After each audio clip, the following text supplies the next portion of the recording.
今次講嘅係遺囑，好多人聽到遺囑就會諗起財產嘅分配，但係耶穌嘅遺囑就與別不同，好似派咗一粒定心丸俾咗我哋咁。今次福音裏面講述耶穌喺受難前夕、最後晚餐嘅時候，對門徒們所講嘅說話，係非常之震撼人心嘅臨別贈言，一份珍貴嘅心靈遺囑。唔知你又記唔記得呢段福音呢？而家就用啲時間重溫一下。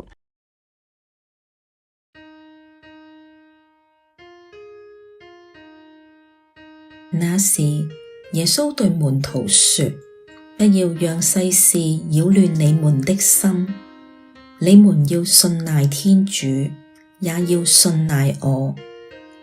在我父的家裏有許多住處，若不是這樣，我早就告訴你們了。而我去，是為你們預備地方。等我去了，為你們預備好地方之後，我再回來，帶你們到我那裏去。這樣，我在哪裏，你們也在哪裏。而且我要去的地方，你們認得那條路。多默對他說：主，我們不知道你要去哪裏，怎會認得路呢？耶穌對他說：我就是道路、真理和生命，除非借着我，沒有人能到父那裏去。如果你們認識我，也必認識我的父。從現在起，你們已認識他，已見過他了。斐理伯卻說：主啊，請把父顯示給我們看，我們就滿足了。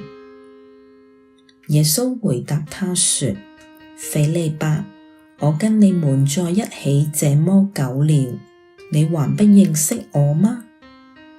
見了我，就是見了父。你怎麼還說，把父顯示給我們看？難道你不信我在父內，父在我內嗎？我對你們所說的話，不是出於我自己，而是在我內的父做他自己的事。你們信我吧，我在父內，父也在我內。否則，也要因我所做的工程而信。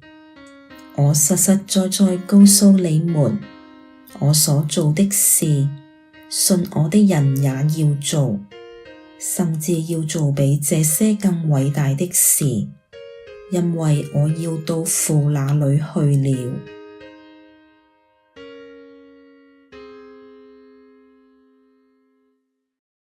呢段經文對我哋嚟講，唔單止係歷史嘅記載，更加係信仰生活嘅基石。我哋可以喺以下幾個維度嚟領受呢份來自天主嘅啟發。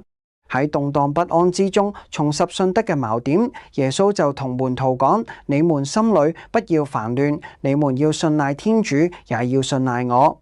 喺現實生活，我哋會遇到一啲不確定性嘅事情，例如健康嘅隱憂、家庭嘅變故，又或者面對未來嘅迷惘，呢啲一切都好容易令到我哋內心煩亂。但耶穌邀請我哋將目光從問題轉向天主，因為信德並唔係叫我哋扮睇唔到困難，而係要喺風浪之中確信嗰位掌管宇宙嘅主就係我哋身邊。正如教宗嘅提醒一樣，即使喺軟弱之中，我哋亦能夠因為信靠天主而獲得力量。呢份平安並唔係呢個世界可以俾到嘅，而係根植於對天主忠信嘅確信。確信天鄉先至係我哋嘅歸宿，一個永恆嘅盼望。耶穌嘅應許，在我父的家裏有許多住處，我去原是為給你們預備地方。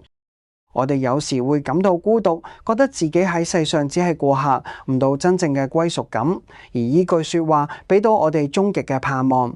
我哋唔係被遺棄嘅孤兒，天主為我哋預備咗永恆嘅家。耶穌嘅離去並唔係拋棄，而係為咗我哋去開路，同時亦都係提醒我哋現世嘅苦難只係暫時嘅。